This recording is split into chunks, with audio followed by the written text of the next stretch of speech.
Alright, hello Moose family, welcome back to another edition of MHL Tonight. We're missing Yeti for tonight's show, so I have Don't Hate here with me, and myself, Blue Liner. We're going to start off with the weekend trades, and our first trade was with the Czar for BBX. So Czar leaving the Oilers and going over to the Nailers, and BBX leaves the Nailers going over to the Oilers. And our second trade over the weekend was Unbeaten Sniper leaving the Generals and going over to the Rampage, with BC Renton leaving the Rampage and joining the Generals. And that's all we had for trades over the weekend. We had a couple lottery players that were released to free agency. Hellbent Ninja and Hellbent King both released to free agency after being lottery players, and then Barnes was released to free agency. And then he was claimed off of free agency, and I believe he ends up with the Steelheads now as a roster player. So, that how do you think that's working out with the lottery players becoming free agents now, Hate?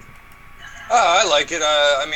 My lottery player's still with me. Fatty's a good guy. He comes out, he wants to play, so I'm hoping to get him in the roster, get him in some rotation, get him in some games. Yeah, definitely good if you can use them, and I'm sure the players appreciate it. Being dropped back down, if they're not being used, they'll end up getting more play time, opening up for other teams or the possible pickup altogether. So we're running late, so we'll just move right along with the scores. First series I have is the Steelheads versus the Oilers. So we'll see how they do what the Oilers did without Czar tonight, and with the addition of BBX, it doesn't look like it helped them out any with the Game 1 going to the Steelheads 5-4, and that was with Legion playing forward at left wing. That's not a main spot for Legion to be playing in. Game 2, the Steelheads versus the Oilers. Steelheads won that game 9-2, and hi, my name is Ed, finished the night off with 8 points in that game. What do you think of that, Hate? Ed was actually one I was trying to acquire in a trade. It just didn't work out. I mean, everybody on my roster pretty well knows him. Everybody knows he's a good guy and a great forward. And it kind of sucks we missed out on that trade, but it looks like he's doing good where he's at. Yeah, he definitely had a good night. I did some warm-up games with him tonight, and he was at defense then, but I believe he was playing right wing for the Steelheads. But good shit. Steelheads definitely lost a lot losing Eichel. So, I mean, it's good that they got somebody to replace him. And they might have lost some talent there, but, I mean, the Oilers were doing good last week, so I'd say the Steelheads, maybe they have some better, I don't know, I wouldn't say chemistry, but just better atmosphere in the party now without Eichel. Yeah. I mean, a 9-2 game, they just blew up. Even 5 goals in the first, they were on par with the offense. So, I'll hand it over to you to let us know how the Jets and the Royals did tonight.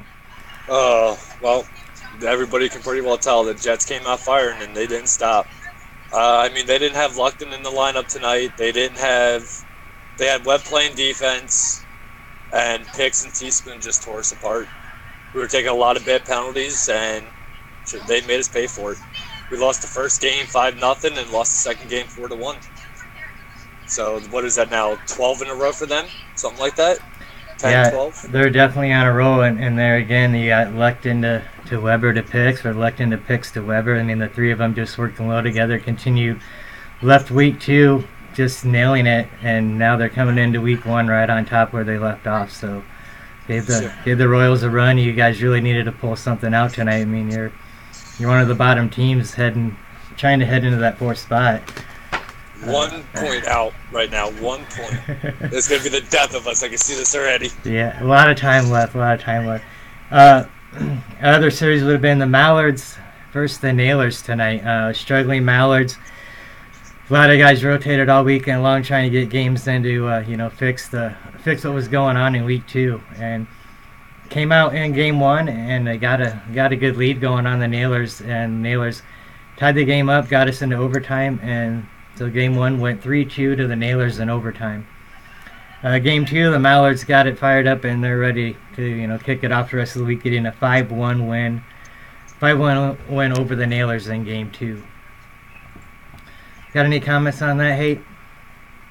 Yeah, you guys got to keep losing here. You guys can't catch up to us. I don't like it. No, I mean, like I said, last week, you guys, you had a bad week, and you knew what the problem was, and you're trying to fix it, and I'm glad. And the Nailers have always been a good team. They're always there. They never get blown out. They always keep games competitive, so it's good. I mean, even the bottom teams right now are even competitive as the guys that are in the playoffs. It's just how the puck rolls and how the nights are going. Exactly. Yeah, anything can happen, and a lot of time left. It's just Monday. But going on to the next series, we had Rampage versus the Generals, and the Generals were doing really hot last week. They're the team that both you and I are trying to chase down to get to that 4th spot. And the Rampage come in with a 5-2 win in game 1 and a 5-0 win in game 2. I believe truly Canadian nailed 2 goals tonight. Superstar got 11-shot shutout in game 2 against the Generals. So, I mean, you knew the Rampage were going to come into this week hot, just as they've been in the first 2 weeks. And interesting to see the Generals coming out of week 2 real hot, and just a wall put up by the Rampage going into week 3. I'll tell you, right now it's becoming a trend here. We ended up trading Unbeaten Sniper the next day, boom, ended up facing them. Now, they got rid of him, and boom, Generals bumped right into him first game of the week. So this is interesting with him. It's like all the bouncing sniper here. Where is he going to go, and who's he going to bump into? And most of the time, it's his next team or his former team, and puts in the work and beats him. Got to give him credit. I think you guys are feeding to his fire. He's playing really well right now. I got to play with him over the weekend, and even earlier today, I believe he was in one of our games. So I think the moving around has got him fired up, especially facing his own teams. That's good. I mean, like I said, everybody knows he's a good talent. I mean, the guy's great in the parties. He never tries to cause problems, and I'm glad for him. He went from playing with us to pretty much staying in the same bases now to second-place team. So hopefully these guys can put a good rush. Great. That's about all we got for tonight. I want to give a shout-out to Jets Killer for handling the waiver games on Sunday nights. Doing a great job. We appreciate your help there. I got anything to say as we close out, Hate? Thanks to Dab again. That was a great top 10 again.